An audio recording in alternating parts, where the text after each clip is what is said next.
喺神秘嘅角度，異世界之中，誕生嘅神秘知識、神話、天使、神靈、魔法、煉金，我哋喺度分享嗰啲小小嘅偉大知識，在此言明奧秘。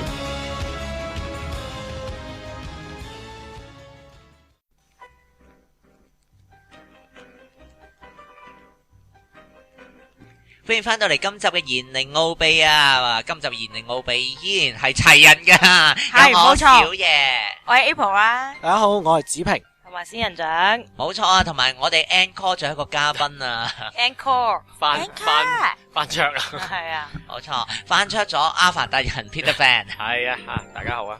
咁我哋今集嘅題目係咩嘢呢？今集嘅題目呢，唔係外星人啊，可唔可以 cut 咗個翻桌佢？唔係巫術，唔係巫術，唔係巫術，冇錯啊！我哋講一啲好貼身嘅話題，就係關於修行修心。好正經喎呢個話題。咩係修行咧？突然間好正經喎。係啦，我哋睇下咩？究竟咩係修行呢？我哋有請有修行嗰啲講下。喂，你冇啊？我係利申先，我係超懶修行啊！我頂籠每個月得個1厘嘅啫。我覺得呢個時候咧，佢係推卸緊責任咯。咁你都要講噶。係啦，咩修行係咩嘢啊？哇，真係我哋今日會講嘅修行係即係邊類型噶？特別啲嘅修行啦，即係可能呢嘅修行係啦。咁你要即係我諗緊，大家不如定義下咩係修行先嗱。我點解定義我話我每個月1 day 咧？就係雖然喺我心目中，其實每一日嘅生活對於我嚟講都係一個修行嚟嘅，但我會特別去做一啲嘢 so call 叫做修行嘅話咧，就真係每個月先得個1 day 做一啲物觀。嗰一地係啦，即係懶係有啲儀式啊，懶係有啲目標咁樣去做咧。即係嗰一地好 holy 咁樣嘅。係啦，嗰一日，因為主要即係同做運動一樣咧，係有多啲人一齊做咧，我先有心機做。係，我都係咁嘅，同樣狀態，所以我同佢係每個月可能有1 2 day。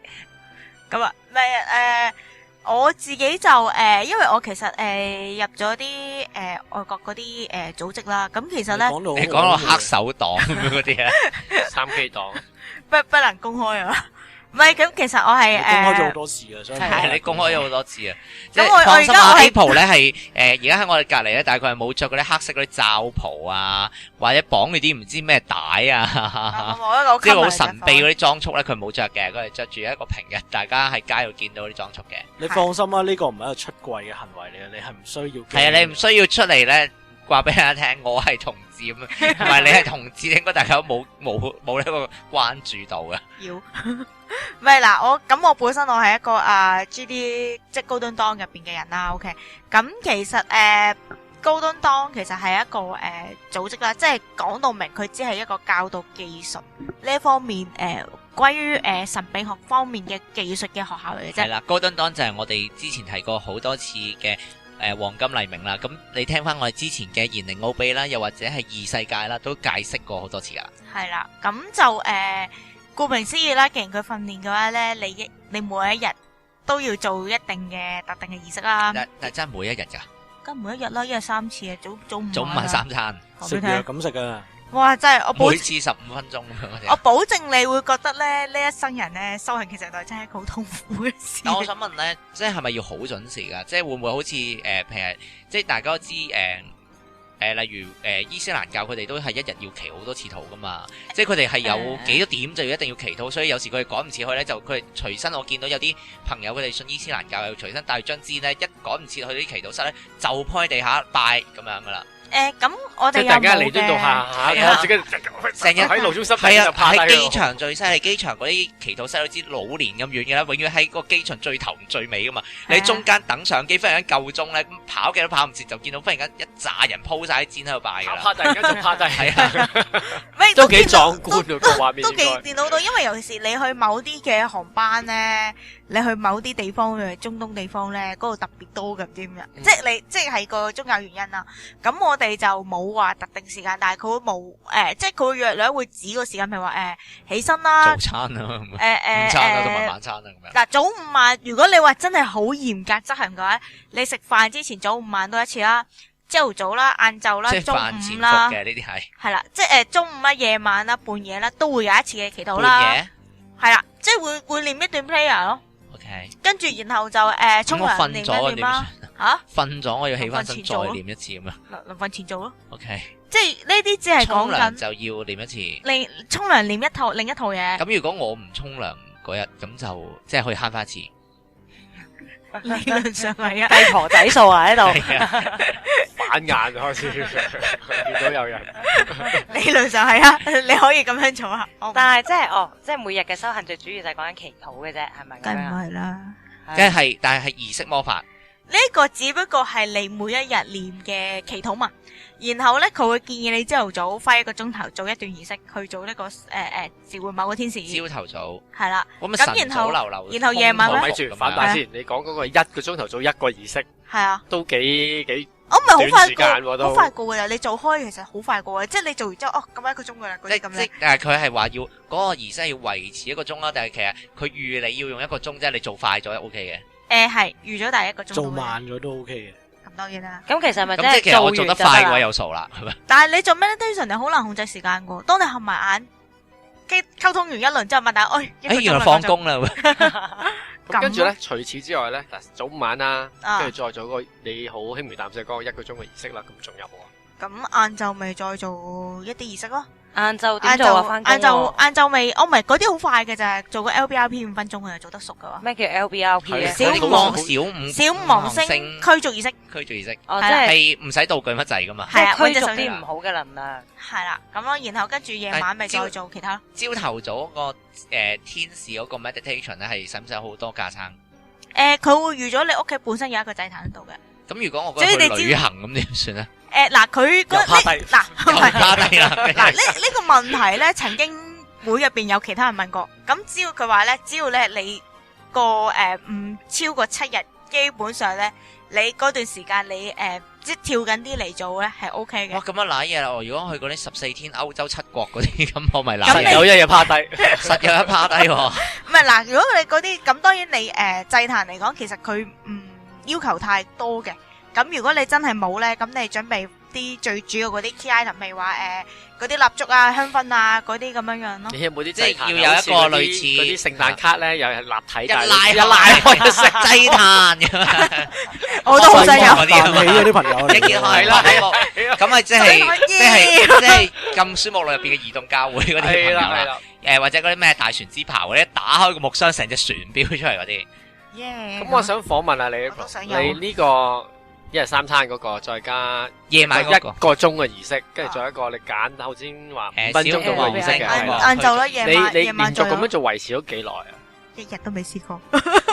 切，你講到咁勁，你話哇佢呢哋叫個係你一個 standard 即係要求嘅啫。建議食法。係啦，咁但係你叫我，你譬如話我每一日，我仍然都係每一日真係有練嗰啲 prayer，同埋當然都係冇足過啦。嗯當然即係同埋會做翻啲基本嘅儀即係嗰啲訓練咯。譬如話我頭先講小王星驅逐儀式啦，小六芒星驅逐儀式啊嗰啲咁樣。你夜晚係都係做呢啲嘅，係啊係即係都係嗰啲5忙6忙啊，係啊天使 meditation 係啊啊，，琴晚先做1個鐘。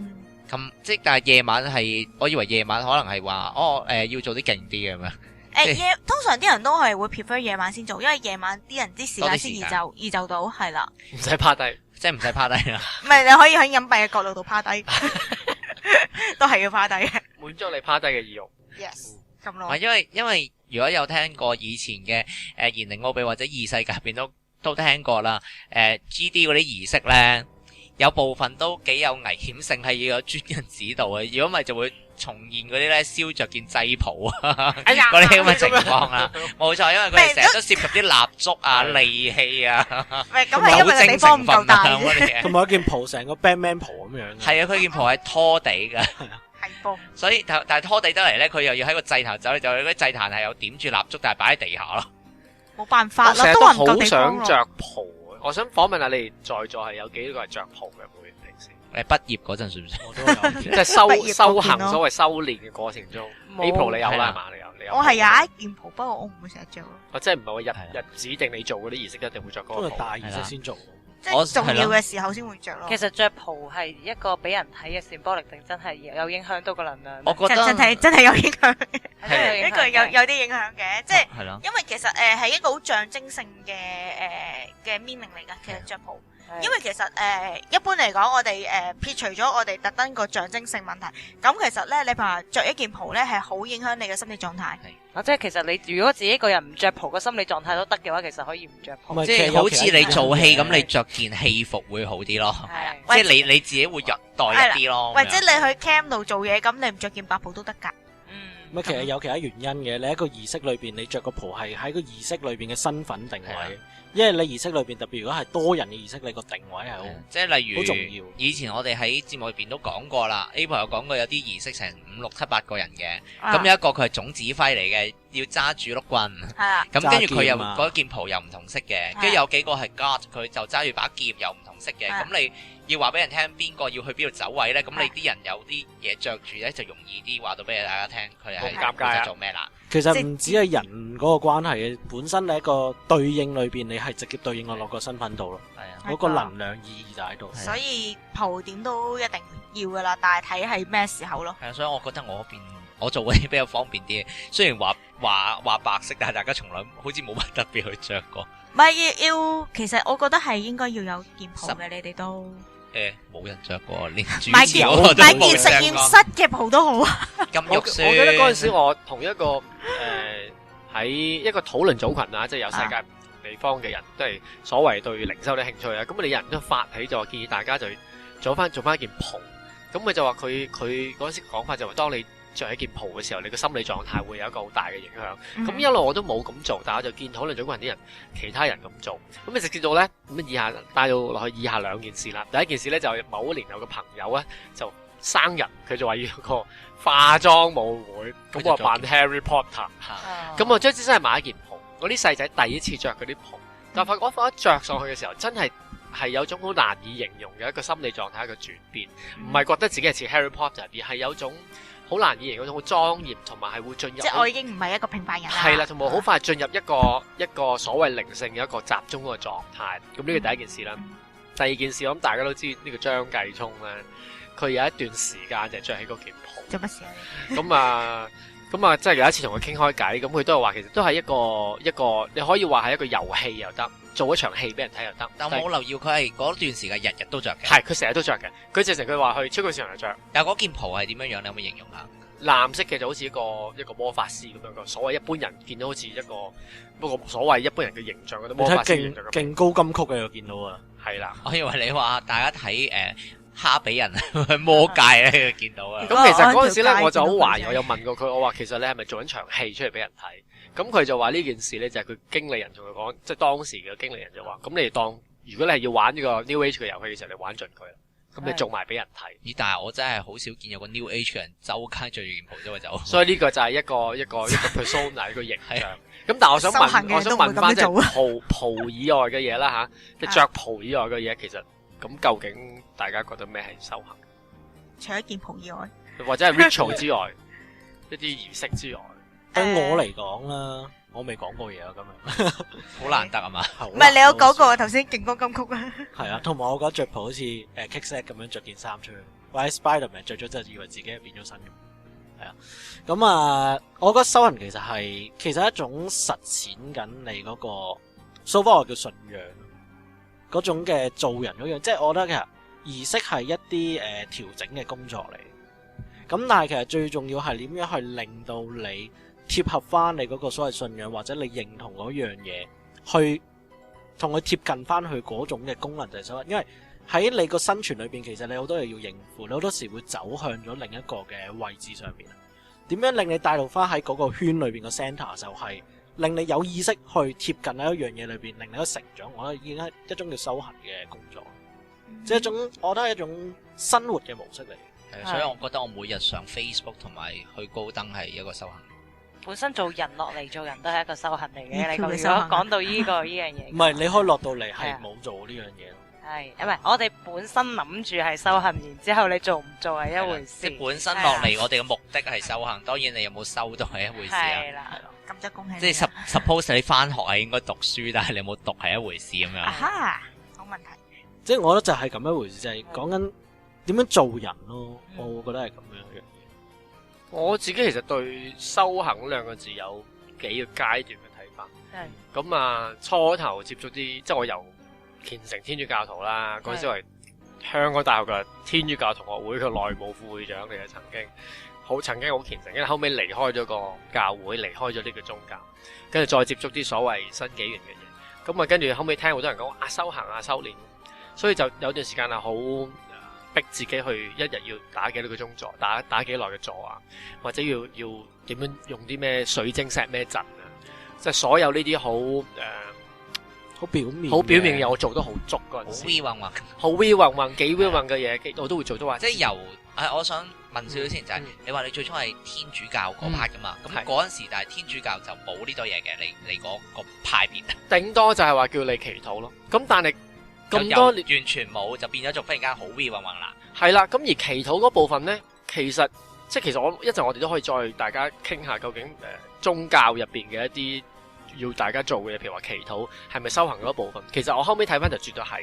咁但係嗰陣時喺我覺得教會入邊咧，從來都唔多人去講祈禱背後嗰個心法應該係點。係啊，好多人其實唔識祈禱嘅，我想話。尤其是天主教，係好講經文。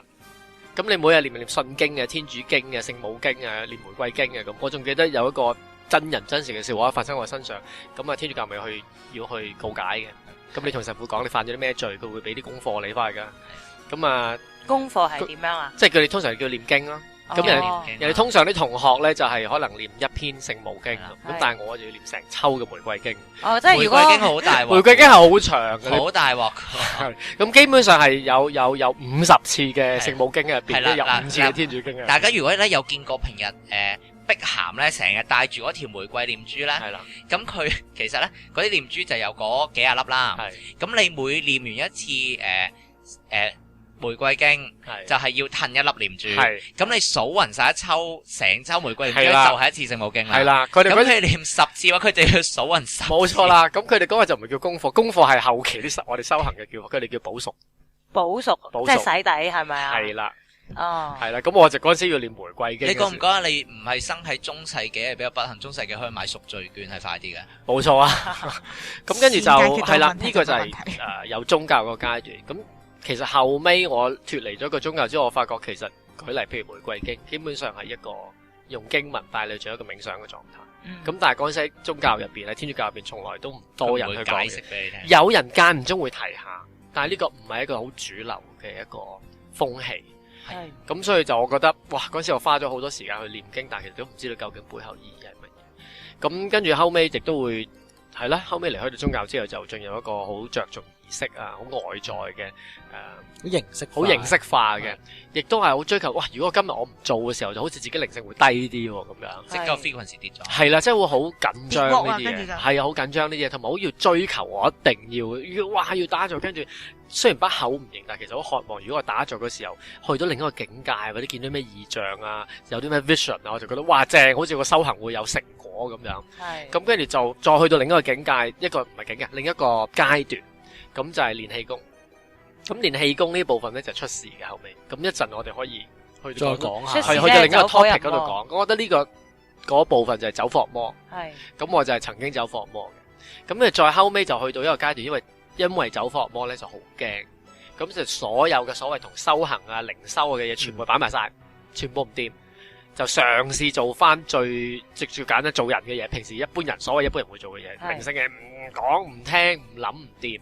咁你再後尾再發展到慢慢去到而家呢個部分就係會好簡單。你問到咩叫靈修，我就覺得只不過係一個人嘅成長。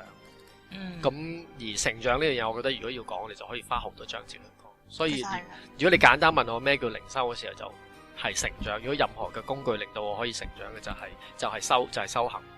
講起上嚟靈修呢樣嘢咧，其實咁嘅，因為咧我曾經之前寫過篇 blog 咧，就講咩叫靈修，因為其實啲人咧尤其是而家好多人咧成日講靈修咧，佢哋總會覺得做呢啲一定係同靈魂有關嘅，或者係同 energy 有關嘅。咁但係其實我真係認真咁查過字典，亦都查過 Encyclopedia。咁其實靈修本來個字眼係咩咧？其實嗰個其實講本質嘅修行，練修唔係啊！我諗緊真係唔好意思，我又唔記得咗啦。後補啊嘛，有後補後補啊唔係我自己個 blog 上面有㗎，有打到。咁但係其實我淨係記得個 meaning 就係咧，其實只要你嘅精神或者你嘅心靈有任何嘅得着，已經算係一種靈修。贊成啊！即係個靈修其實唔係講緊你嘅得咗啲咩能量，或者係你得到啲咩技能，或者係啦，即係唔係有超能力，唔係呢啲，佢只不過純粹係你自己個人個心智上嚟講有所唔同，有所提升，已經係一種嘅修行嘅行為啦。即係我忽然間感覺到幸福，咁都係一個靈修嚟。我覺得其實係係。個。跟住可能如果譬如你去細味翻，究竟你係經歷咗啲乜嘢，令到你突然間有嗰個強烈地感到幸福嗰個感覺。我開悟咗，我知道自己咩嘢係為之幸福啦，咁係一個靈修啦，可能已經。或者梳理咗，仲唔係啊？咁樣仲唔係梳理咗自己個心靈咯，我叫，即係梳理令你自己可以順翻成個靈嗰個結合度。我覺得就係咁一回事。好文縐縐啊！白子平啲用詞，因為梳理。唔係周秀娜都係用梳理翻要自己梳理自己個去。我講漏咗頭先，我話有個階段，就係而家呢個階段再早少少，就係我好反感咧，聽到修行或者靈修呢兩個字，係因為可能見得好多或者自己用濫咗啦，係用濫咗，真係好同埋濫啊同埋啲人會用呢樣嘢去點講，當為一個遊戲咁好似。我好記得有一次令我最大反應就係我同另外一個人嗌交。咁我對我嚟講，我覺得嗌交係 OK 嘅一件事嚟嘅，即係當然你盡可能平常情況下就係最好唔好發脾氣啦。但係有啲時候，我覺得你係需要，即係朋友之間又好，情侶之間又好，係有陣時你去到個情緒去到一個位，係需要爆出嚟。如果大家當對方係朋友嘅時候，我覺得偶爾嘅嗌交係 OK 嘅。咁但係對方突然間，當我好赤裸裸去表達緊我嘅情緒，話俾佢對方聽，其實我對你嘅觀感係點嘅時候呢，對方突然間呢，就板起咗一個好高高在上嘅姿態出嚟講以下呢句說話，就令到我真係反胃。我真係身體有個反應，就令到我反胃。佢就話：難為你係一個修行人，你睇下你一刻你嗰個情緒失控到，我建議你好好翻去反省下啦。佢 exactly 用呢個語氣，咁嗰下我真係反胃，跟住我就講紮粗口，我就同你呢個人繼續講。我哋呢度係可以講粗口噶，我哋呢個節目係啦，我哋冇乜限制我哋可以係都講咗好多次噶啦，其實已經。我知都係 Apple 講啫嘛，咩意思啊？我有幫佢嘟走㗎。嘟點啊？咁嗰件事係令到我係覺得，哇！即係如果對方用靈修呢個字或者修行呢個字打埋嚟嗰度嘅時候，對我嚟講，我覺得係好虛偽嘅一件事。即係亦都代表喺佢嘅心目中一啲靈修或者修行嘅人嘅行為有某一種嘅自卑一定要咁，或者某啲係唔做得，或者佢覺得如果我好赤裸咁用一個發脾氣嘅方法表達我情緒呢，就 no 啦，唔係修行嘅人應該做或者可以做嘅嘢。其實都幾多人係會 label 咗，例如修行係高級啲啊 label 咗我哋啲人啊，例如中意呢啲淫妻啊神秘學嘅人係咁噶喎。任妻唔係嗱咁啦，因為其實咧對於我嚟講咧，我自己有一個睇法就係咧如果你係做修行一段時間咧，其實你應該更加容易察覺到人嘅本質或者人嘅心境變化。其實因為你心境因為其實你而家心境變化係一種修行好緊要嘅反省行為噶嘛。咁嗱，我唔係話佢唔可以發脾氣或者咩，唔係，但係我覺得係如果你嗰種發脾氣，因為其實有陣時我覺得咧，有啲人發脾氣咧，係真係好盲目或者係好亂發脾氣。嘅。咁我覺得呢樣嘢真係作為一個修行人嚟講係唔得，但係我覺得其實要即係睇下咩場合同埋佢點樣表達咯。因為因為其實嗱某程度我覺得，譬如話有啲譬如話佛家嘅人修佛嗰啲人，我真係會 expect 佢哋係會比較心平氣和啲。原因係因為其實佢修行嚟講，其實佢哋嘅重點係在於係佢哋個心態心境，佢哋係應該要學，即有一種可以話比較放鬆，同埋一種比較個包容度理論上應該比較大啲嘅，係啦。但係都係嗰句啦，唔係話佢哋唔發得脾氣。當然佛都有火嘛。係啦，即只要其實佢合理或者係講啲嘢係啱嘅，有陣時嗰個發脾氣都只係一種形式。咁但係如果佢係non-stop 咁都係咁樣做咧，咁我就會覺得好有問題。佢其實修行咗啲咩咧？我贊成啊！咁即係嗱，咁帶到兩點啦。第一就譬如話，頭先我會提到我話偶爾同埋適當情況下去嗌交或者發脾氣係 OK。咁背後意思即係話其實正常人嘅溝通唔應該平時夾雜太多不必要嘅情緒喺度。咁呢個係亦都唔好太平復咯，我亦都覺得係。係太平復嘅話，大家真係唔知你做咩。冇錯啦，因為我覺得係一個好大嘅抑壓。咁而第二樣嘢就係話點樣達至到嗰個舉例，譬如話修佛嘅，點樣達至嗰個心境平和嗰樣嘢，係咪由頭到尾都係唔俾情緒發出嚟？到我撳到一日發覺我成功地撳得住佢哋，呢個就叫做係令到個情緒係可以平和呢。咁呢個又係值得斟酌佢哋。我覺得調翻轉講，即係人類係本來如果即係有情緒喺度啦，你係要自己去冇啊，定係你要去認同翻自己本來而家嘅狀態呢？即係我係嬲緊嘅，我係咪話咩？唔好嬲，唔好嬲，我係修行人，你又唔應該嬲，定係我同翻嚟講，我真係嬲，咁嬲咪嬲咯，咁係咪唔接受自己嬲呢一樣嘢？呢個就係子平你講呢個 exactly 就係我想帶出嗰點。如果呢個亦都係我而家喺我嘅所謂修行嗰條路度，我經常係要提醒自己，我要堅持嗰樣嘢，就係要首先對自己嗰個感覺、對情緒、自己嘅情緒係要坦白、要誠實。因為我覺得如果我係嬲緊或者我傷心緊，但係我裝到一副好高在上，我好有靈性，我好看破啊嗰樣嘢，我就覺得呢個係一個最大嘅虛偽。我記得有一次我同另外一啲對靈性嘅有興趣嘅人傾開偈咧，講開死亡呢個課題。咁其中有啲人呢，其實都好多啊，發覺你一同佢講死亡，佢哋就好快擺出一副已經好看透嘅樣出嚟。我唔怕死啊，我想快啲跳。死就跟住就好快會彈一啲 jargon 一啲語句出嚟，就話死亡只係一個生命嘅一個門，一個去帶去另一個生命嘅開始嗰啲咁樣啦吓。即係我成日都會問你究竟明唔明自己講緊乜㗎？咁跟住其實唔係我覺得話你係咪可以真係經歷嗰陣時，你仲諗緊呢樣嘢先？咁跟住就後尾當然其實佢哋講嘅每一句說話都係啱。嗰啲大道理係唔會錯嘅，不過突然間話太陽係由東邊升起，喂鬼唔知係咩係咪先？你阿媽係女人，直至到地球反轉嚟轉為止都係啦，係咪先？咁但係咁跟住我就好掃興咁問咗佢哋一句，我逐個問我話你有冇試過死老豆或者死阿媽？你阿媽你雙親仲係咪健在？咁無獨有偶咧，就全部都仲係健在。咁跟住我話唔係一定要死個老豆或者阿媽先知道咩叫死亡，但係我坦白講，我從你哋講嗰啲說話，我感受唔到你真係個看破。我覺得只不過係你將自己擺咗個智者嗰個位置嗰度，然後同說服自己話已經看破咗。你有冇真係感受過死亡帶俾你嗰個情緒係乜嘢？有冇經歷過？有冇體會過？我成日都咁講。而家有時有啲情況就係，究竟係你嘅身份定義咗你應該做啲咩、諗啲乜，定係你自己由心而發你去做啲咩？係啊，好贊成。好多時啲人就 put 咗啲 label 啊或者身份俾自己，就令到自己去做或者講呢啲嘢。而呢啲嘢就係我成日都話，你究竟明唔明自己講緊乜嘢？即係你未必係由你自己知道嘅感受講起，而係你搬咗呢一啲嘅包裝擺喺自己身上。好贊成。即係其實舉個例，譬如就講翻死亡呢個課題，其實。我反而我遇過有朋友，佢亦都係所謂行緊靈修呢條路，咁佢就好坦白同我講話，我唔識答你，我唔識講我對死亡嘅睇法，因為我冇真身體會過，我而家都係只可以從理念層面同你講，我可以搬達賴喇嘛所講，我可以搬西藏生死書所講嘅嘢，但係佢好坦白，我好欣賞佢，佢話我就算搬啲嘢出嚟對我嚟講係冇意思，因為我未真正體會過。我反而我就好欣賞，我覺得哇，即係呢一個人就我心目中嘅真正嘅修行人。即係佢真係可以去反思佢經歷過嘅嘢，同埋佢或者佢未經歷過嘅嘢。係啦，即係佢而家肯承認佢未經歷過。係啊，好難得其實。做翻真實嘅自己咯。係啊，最貼近真相咯。佢講嘅嘢。佢好坦白，佢話我真係唔知，我唔識。係啊，我好欣賞呢樣嘢。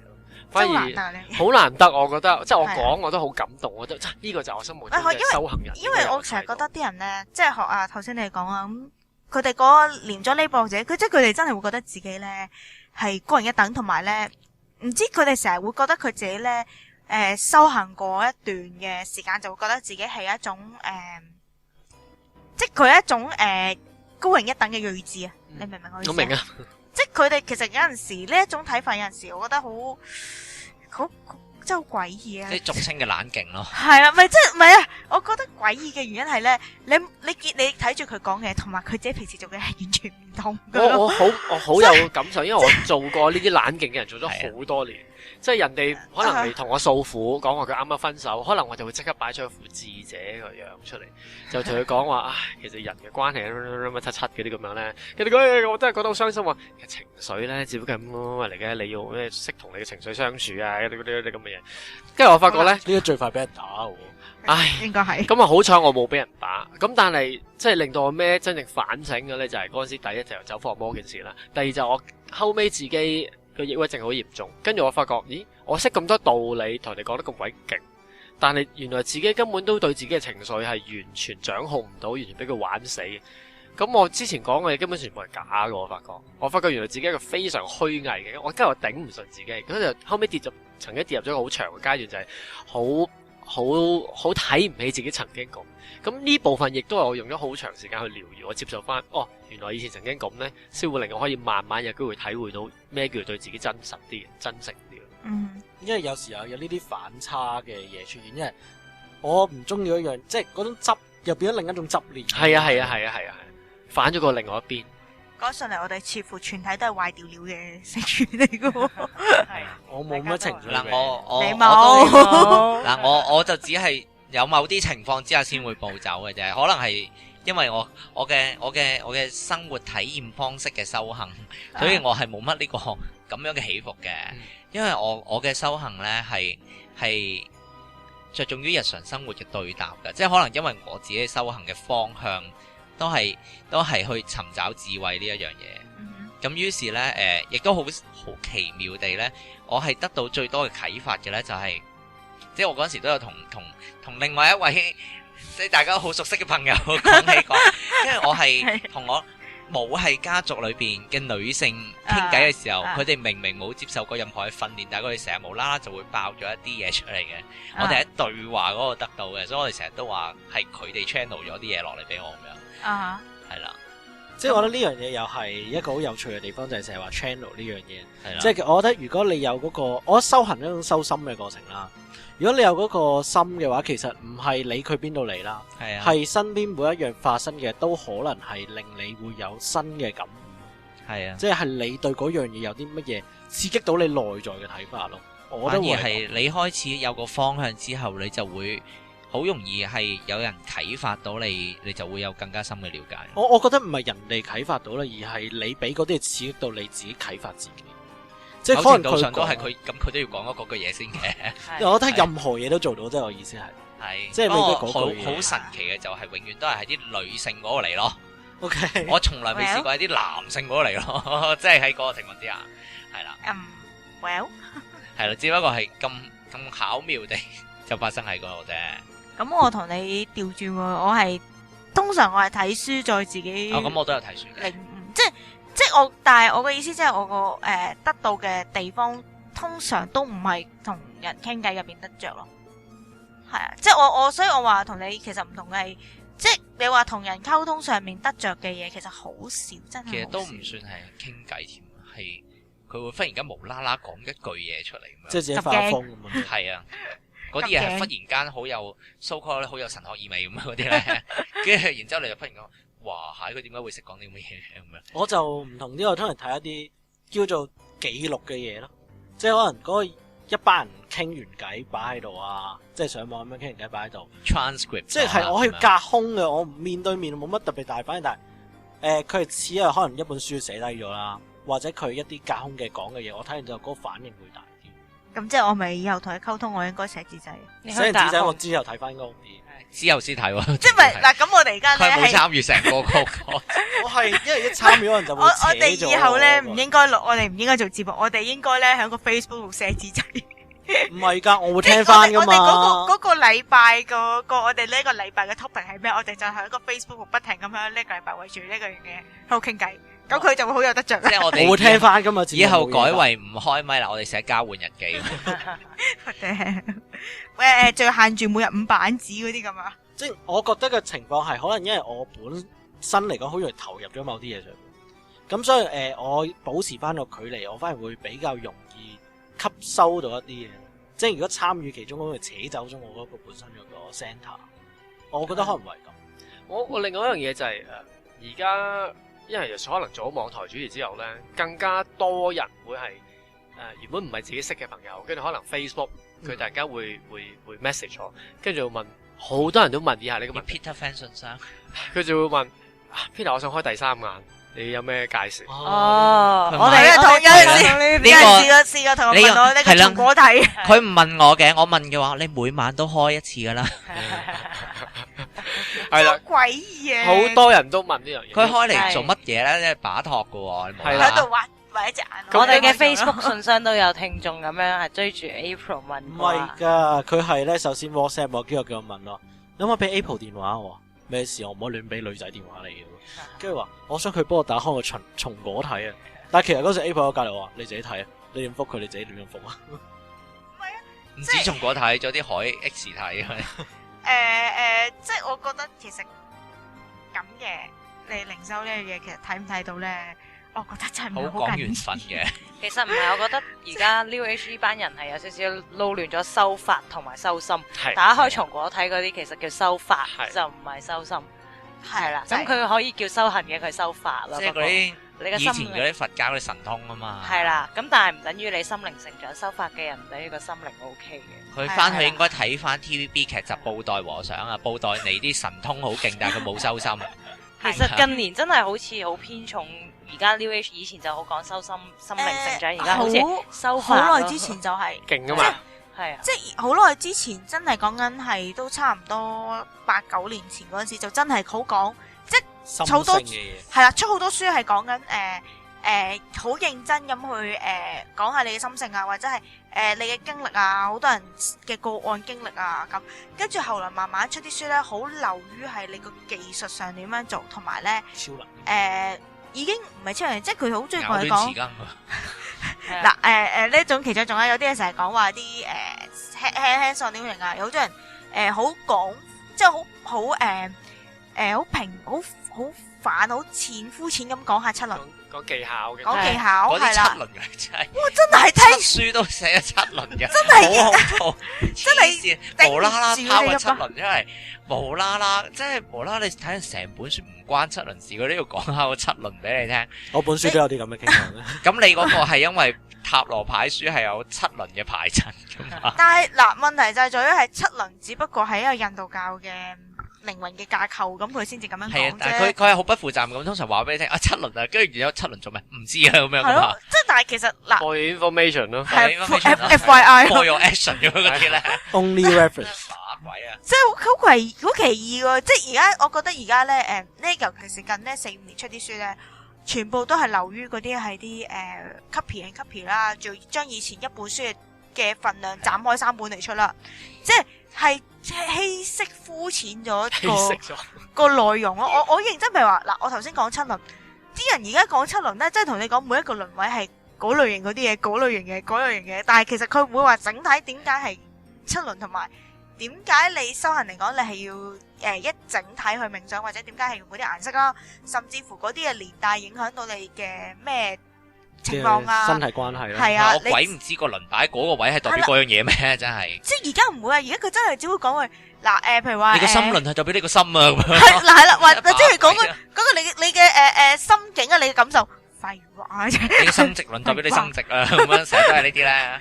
即係你嗱，好老實講句，七輪其實佢個系統本身係好深奧嘅一樣嘢，即係因為其實點解要有七輪係因為到喺瑜伽經嚟講，佢仲有其他好多相關嘅訓練，你唔知道呢一樣嘢係咩，你就唔知道佢點樣嘅。你就上唔到去㗎。係啦，咁嗱你但係另一個重災區嚟緊嘅就係生命樹。唉，唔好講，都係我哋衰啦，冇得帶起呢樣嘢做咩？自由啦。災區啊，簡直。喂，跟住即係其實好老實講句，你每一個系統嚟講，其實佢對靈魂嘅睇法都係個別好唔同嘅。譬如話你其實如果你講道家，你講一個人嘅脈輪，其實係遠比七輪更加多咯。咁點解即係我哋月都唔止7個月啦。係啦，即係你既然呢啲嘢其實係個 meaning 係咁深奧嗰陣時，你點可以咁輕描淡寫咁樣就略過去？因為佢要商業化，佢只不過係要勾因為一起你嘅定要有興趣。啊嘛，型我啲啊嘛。知。咁咁但係另外有一個情況就係啲書越嚟功能化。咁我前排喺書局啦，見到有本書係冥想睡少4小時。哦咩啊？即係冥想咗就可以瞓少4個鐘。係啦，咁我不如瞓，點解我要無啦啦瞓少4個鐘？其實我聽過好多人做冥想都為咗瞓覺嘅。係咯，我係覺得瞓少咗覺。我第一次有鬼用正式做冥想，我係真係聽住嗰隻咁嘅 CD 咧跟住瞓播教你嗰啲光球嗰啲咧，我諗我應該未去到綠色咧，瞓着咗。但我又咁睇喎，如果嗰啲書係功能化，雖然係將件事好似有少少扭曲咗佢原本個精神，但係如果係一個作為一個入門，勾到啲人去接觸呢樣嘢，都唔係壞事。但係佢如果個副作用就勾晒啲人練神通啦，我覺得。唔係佢叫你哋瞓少4個鐘啫嘛，都有益啊，起碼。唔係，但係我覺得最大鑊嘅就係我哋而家出面買到嘅書就只有嗰4個鐘嘅 level，你明唔明啊？你如果你話咁樣勾引落去，人哋再深入去學嘅唔緊要，咁但係你都有嗰類型嘅配套或者係個書去 support 嗰嘢。但問題就係話，如果要再深入啲嘅時候，咪真係可以喺書度睇到，定係話真係要揾人去教？嗱另一樣嘢其實呢個更加重要就係，因為我冇睇本書啦，我唔敢話本書係會點啦。但但係已經係好多勁秒嘅書名啦，呢類型你已經嘅書咧，就好多時都係會帶咗佢一個錯嘅方向。的確係好多中伏書。係啊，即係你有錯嘅基礎下，你再上係可能你有個新嘅一門就係你發現你要洗底先去再學新嘅嘢，你係阻你好多時間。你有時懷疑嗰本書其實係咪佢特登寫錯嘅偽典嚟啊？即係防止啲人學到落去嗰啲咧。錯誤搜查。錯係啊，嗰啲逆練九陰真經嗰啲嚟㗎。唔係咁，其實嗱勾你走火入魔啊！係啊，唔係因為其實呢一樣嘢，其實我都有考慮過係咪一件好事咧。後來我發覺真係唔係好事，除咗話子平講嗰一點之外，我發覺更加多就係瞓少4個鐘啦已咧。經。嗰點係咩啊？我點解可以瞓少4個鐘啦？教錯嘢。咩係你即係阻止你最更多人入慘係學。呢個係優點啊！唔係嗱，你最慘就係因為其實而家咧真係㗎，好多時候咧好多書，你譬如話New Age 或者係神秘學嗰啲啊 ，mainly 嘅語言都係英文。你要學去深入啲嘅嘢咧，因為冇人做 translate，而睇開嗰班入門書睇開中文，佢唔習慣轉 channel，突然間變晒做英文啦。咁啲人跟住就識晒喺度啦，停晒喺度啦。咁跟住咧就聽啲肯去睇英文嗰啲人去學，問嗰啲人，你咪問翻嗰啲人咯。問題學咗英文嗰班人，佢自己即係我都唔否認我自己，會唔會係真係學得咁足呢？或者理解得咁透徹呢？有好多人，尤其是而家嚟講呢，真係睇過2-3本英文書啊，或者頂多4-5本，再搜集下啲人嘅資料，咁佢自己就當自己 master 咯。啊，多數都係買咗4-5本，係冇睇4-5本。冇睇嘅買啫，係啦擺喺個櫃，即係好似嗰啲律師後邊一大籠書櫃係啦咧，，但係點解灰白色嘅點解啲書？係啊，拎開，咦，吉嘅入邊冇餡嘅，睇個皮咁樣，係啦。同埋即係除咗你講嘅，佢學咗或者買咗嘅書，佢睇唔晒，或者學嘅學唔晒之外咧，有部分嘅人，即係我哋以前早幾集，即係都做好多集嘅節目都有講過呢個偽典嘅問題啦。嗰啲翻譯咧，同埋二次創作係好嚴重嘅，尤其喺中文書界裏邊。真係望到你都有即係你話俾佢話俾你合聽，嗰本書係某本書嘅中文版本，咁但係跟住你揭開啲內容唔關事，忽然間多咗2節啊，咁嗰啲嘢。或者少係經常出咗現嘅2樣嘢啊，啲 keyword 唔見晒係啊啊。而另一個問題就係呢啲書好多時咧，佢附帶咗一啲嘅label 或者潛在嘅信息啊，係帶動咗你咧，以為咁樣會勁啲，可以勁啲，或者係俾好多嘅所謂糖衣你啊。咁你好多時你俾個糖衣影響咗，你認為嗰樣嘢係會做成咁，其實慢慢就影響咗你所謂修行嗰條路係完全扭曲咗。例如有本書啦，好出名啦 Secret 啦，咁好多朋友睇完之後呢，佢同我講話呢本書係可以幫助我中6合彩。哇！Secret 呢本書我哋喺阿凡達人嗰度咧，係已經無數次咁樣係我聽到阿 C 佢仲要出無數次咁樣版本去抨擊㗎啦已經係啦，跟住然之後出完好多版本之後，佢忽然間話就再出咗有本書話俾你聽。點解你之前睇咗本書咁耐，你做嘅嘢都求唔到咧？就係因為我哋仲有一個法則啊，跟住再教 Secret 你。behind the secret，跟住 secret behind the secret behind the secret。係啊，跟住就會出本咩係一個 Secret loop of 嚟 the 㗎 Secret。但係其實如果再花少章節講 the secret 呢件事咧，我覺得最吊詭就係嗱，首先吸引力法則呢件事嗰個觀物論呢樣嘢係真定啊呢個假先觀物論佢真定假先？係啦，其實我淨係知係我係試過好多次唔得咯，對我嚟講。其實咧，其實嗰個件事嘅起源咧就係 Abraham Hicks Teaching 嗰度嚟嘅，即係一個叫做 Abraham 嘅一個靈體通過 Esther Hicks 通靈，所以件事叫 Abraham Hicks Teaching。咁而 Secret 其實係將 Abraham Hicks Teaching 入邊嘅中心思想攞咗其中嘅1/3出嚟，就出咗 The Secret 呢本書。咁所以其實咧，嗱，我姑勿論先唔去講 Abraham Hicks Teaching 本身嗰件事嗰、個、成功率有幾高，或者但佢最有幾得初佢教出嚟，佢都冇話包生仔噶嘛。其實佢嗰邊係話包嘅，嗰邊係話包嘅，即係講 Abraham Hicks 嗰邊定咩？最初可能係 Abraham Hicks 啦，原本 Abraham Hicks 嗰個係包生仔嘅，但係佢係比較長好多 details 好多。長多好多嘢嘅。咁舉例，其實嗰陣時我以前曾經喺意外學院嗰度教書，教咗5年。咁我喺一科嘅學科入邊咧比較自由啲，教佢哋大家，譬如點樣去做一個比較有創意嘅一個 musician 咁樣，一個音樂人咧。咁我其中有教 Abraham Hicks Teaching。咁啊，教佢哋一啲特定嘅一個方法，點樣去創造你嘅實相。咁就舉例咧，其實好簡單，即時已經可以講到 Abraham Hicks Teaching 嘅中心思想有3條最重要嘅 law，一條就 law of attraction， 呢個就 The Secret 講得最多。另外一個咧，其實比 law of attraction 係同等地重要。基本上冇咗呢條 law 咧嘅運作咧，你 law of attraction 係運作唔到，就叫 law of allowance。law of allowance 咧 ，Abraham Hicks Teaching 講好多就係話你要集中你嘅意念去想創造嘅實相，你嘅意念抌咗出去之後呢，你就好似一個揸住一個氣球咁樣，你要放手，其餘嘅時間你係唔可以去集中喺嗰度，唔可以再諗，唔可以再諗。嗱，我以前睇過另外一本講 Law of Attraction 嘅書，但係唔係 The Secret，係有講呢樣嘢，但係佢冇特登提嘅，好着重咁樣講咯。佢有提過。係啦，咁而喺 Abraham Hicks Teaching， 我覺得係應該係喺呢一種 Law of Attraction 嘅學說入面最完整嘅一套。佢係好強調就話你一定要兩樣嘢同一時間做。另外第3條 law 咧，一樣都係咁就叫 Law of Deliberate Creation， 佢就會教你好同埋叫 segment intending。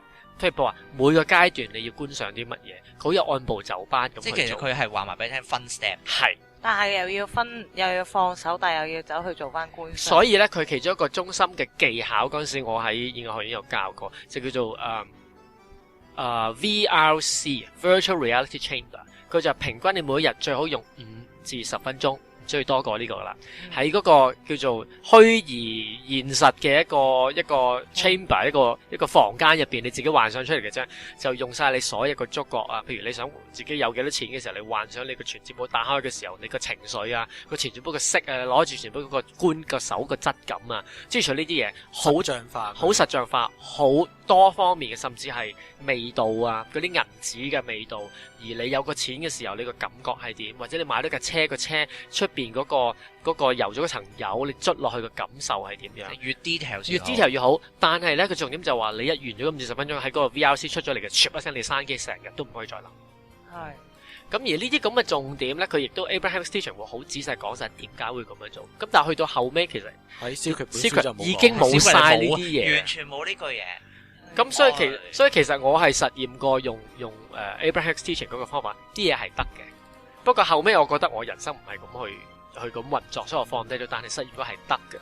咁所以其實你諗下，即係而家坊間嘅呢啲咁嘅雞精嘅方法，我贊成就係其實將嗰個大廊講出嚟，但係其實帶大家行一條歪路。而家好多呢啲咁嘅嘢。就正頭先講啦，睇人哋 Secret 嗰啲人係淨係諗住中六合彩，但係亦都有好多人。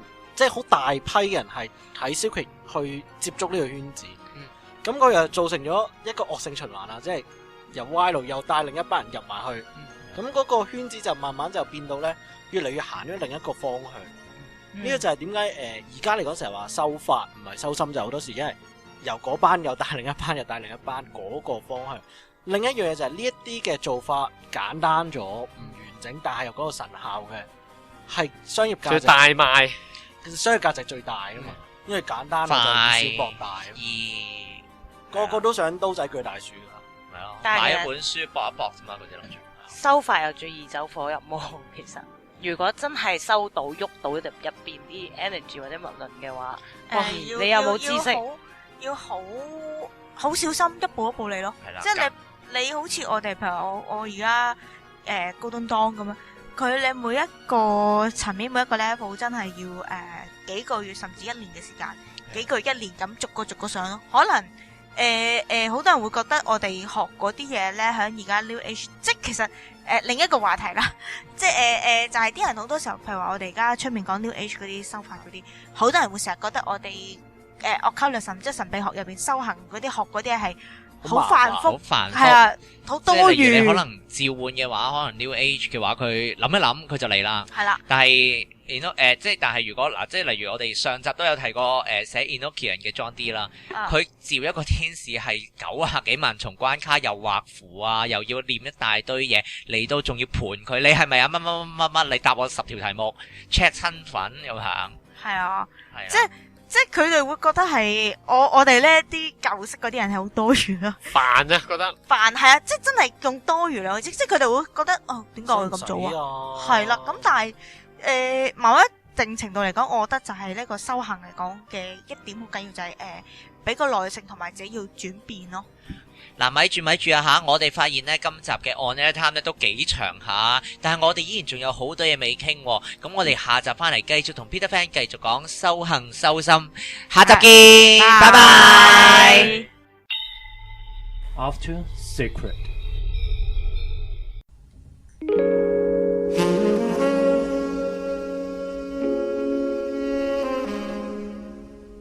Hello，歡迎大家又翻到嚟 After Secret 呢一個部分。咁我係你哋呢部分嘅節目主持人，我係嚟自澳門嘅 Justin。咁今日咧同大家分享介紹推介嘅咧係一個網站嚟嘅。咁我諗大家好多聽眾都知道我哋我哋幾位主持人好多都有玩塔羅牌啦。咁亦都相信好多聽眾咧都有玩塔羅牌啊，或者周邊附近神秘學嘅嘢啦，咁一般其實喺香港、澳門其實最常接觸、最能夠接觸咧，基本上都係可能上網訂書或者可能有啲 e-book。咁但係其實咧網上面都有好多塔羅牌嘅資料嘅。咁今日咧我就同大家分享有關一啲塔羅牌有用資料嘅網站啦。咁我諗好多朋友咧都有上過維基百科或者維基解密，睇好多啲睇好多啲資料啊，或者好多參考資料啦。咁其實塔羅牌都有個叫 Tarotpedia， 咁有好多有關塔羅牌嘅資料。基本上咧我有揾過，咁好基本上你 search 有關嘅嘢咧如果嗰樣嘢係存在嘅話，或者係曾經即係歷史上有嘅咧，咁基本上嗰個網站咧都有有關嘅資料。咁同埋對於一啲譬如可能比較出名啲啊維特牌啊或者馬賽牌嗰類比較歷史傳承嘅時間比較耐一啲咧，咁佢都有好多網站上面都有好多啲資料，咁其實係幾方便大家去抄，同埋唔使下下都一定要買書咁樣。咁我自己覺得有時得閒嘅時候唔睇書嘅時候玩緊 Facebook 或者可能同人哋 Skype、MSN 嘅時候得閒可以望下，咁其實日積月累咧，咁其實對於自己嘅知識上面咧都幾有增長嘅。咁佢同樣地啦，咁嗰個網站啱先都有講過啦，叫 Tarotpedia。咁佢個網址就係 tarotpedia.com。咁嗰個網站咧，佢自己除咗有一般好似維基百科咁樣，你有個位可以 search 之外咧，咁其實佢都一樣可以俾你喺上面度改嘢，或者可能有啲 comment 再加上去嘅。咁但係呢個網站咧，暫時都好似唔係咁熱門啦，喺我諗喺亞洲世界，咁反而都係美國啊、外國嗰邊比較多一啲嘅。咁佢嗰個網站左手邊都有啲叫做快速連結啦，咁方便大家揾一啲資料嘅。咁譬如有啲關於牌啊，或者點用啊、歷史啊，甚至書嘅介紹啊，或者亦都有教你點樣用呢個網站啦。咁亦都有啲係連去其他學習塔羅牌嘅機構或者塔羅牌考試嘅機構嘅。咁資料亦都係相當齊全。咁到底邊一個有心人創造咗呢個網站嚟造福我哋咧？咁其實咧呢一個網站咧成立係大概響06年度嘅時候嘅。話說咧喺2005年嘅時候，由Association for Tarot Studies， 咁可以叫做中文可以叫做塔羅研究協會啦。咁就佢哋一個叫做國際大會一啲論壇上面嘅時候咧，佢哋提出呢一樣嘢，整一個叫做Tarotpedia。咁佢甚至乎其實都有啲其他嘅網站係 support 佢哋嘅，因為一直以嚟咧塔羅牌嘅資料嘅網站咧，好多都係可能點擊啦，就咁好多資料咁擺晒出嚟。咁但係你話真係好似一個 Pedia 就咁揾嘅時候，好似一個百科全書就咁揾嘅時候咧，就比較少嘅。咁同埋佢呢個個系統咧，都係用類似維基咁樣嘅方式嘅系統。咁所以其實呢一個網站咧，喺塔羅牌嘅發展，我自己覺得咧，都算係一個新發展同埋一個創舉嚟嘅。咁話說 suggest 呢一個人咧叫做 Jean Michael David。咁其實佢哋開嘅時候，咁啱先有講過啦。一般佢哋之前有嘅塔羅牌網站都係一啲可能擺晒出嚟，就唔係一個百科全書咁嘅形式。咁其實都有兩個好出名嘅塔羅牌網站咧，都有係今次即係都有 support 佢哋開呢一個塔羅百科全書呢個網站嘅。咁分別就係 tarothistory.com 咁同埋一個叫Celtic Tarot。咁如果大家揾一啲塔羅牌嘅資料咧，好多時候都可能會揾到Tarotpedia 嘅連結啦，或者Celtic Tarot 呢個網站嘅一啲連結嚟嘅。咁所以大家揾資料嘅時候，除咗睇書，都可以睇下都可以睇呢個網站。咁當然啦，你為譬如牌陣啊，或者點樣用咧，就比較少啲嘅。其實我有留意過，即係都有大概睇過呢個網站啲資料咧。佢主要都擺好多，其實介紹好多唔同嘅牌，咁歷史上面同埋主要歷史上面嘅嘢咯。咁譬如大家想揾一啲牌嘅時候，譬如你可以 search 嗰度，你揾啲神秘學類型嘅形式嘅，或者揾啲你想特定主題或者特定事件嘅牌都會揾到咯。咁呢個亦都比較好，我覺得係可以推薦俾大家。同其他網站有唔同咧，就係譬如好似喺亞馬遜揾，我諗最多人或者普遍買塔羅牌都會喺亞馬遜。咁好多時你亞馬遜揾嘅咧，揾到可能都係美國嘅牌，或者可能一啲美國嘅書會比較多一啲嘅。咁但係譬如好似一啲冷門啲啊，或者即係一啲再深入少少嘅資料或者冷門啲嘅牌咧，就其實需要喺呢個網站上面先至會揾到咯。因為佢唔同話亞馬遜主要可能做賣美國牌嘅生意比較多啦，咁或者可能如果亞馬遜冇嘅嘢，佢上面就未必會有顯示到出嚟。因為其實有啲人我都知道有啲聽眾或者有啲即係我自己都有啲朋友咧，可能會喺亞馬遜上面度揾資料嘅。咁但係呢個相對嚟講就會其實就會 cover 得全面一啲咯。咁所以大家即係都係一個呢個都係一個免費有幾好嘅途徑嚟學習更加深入了解塔羅牌嘅一啲資料啊，同埋佢嘅結構嘅。咁我喺呢度咧，我再重複多一次網址啦，就係tarotpedia.com， 就係 tarotpedia.com 嘅。咁今日嘅時間咧都差唔多啦，咁我哋下次再見啦，拜拜。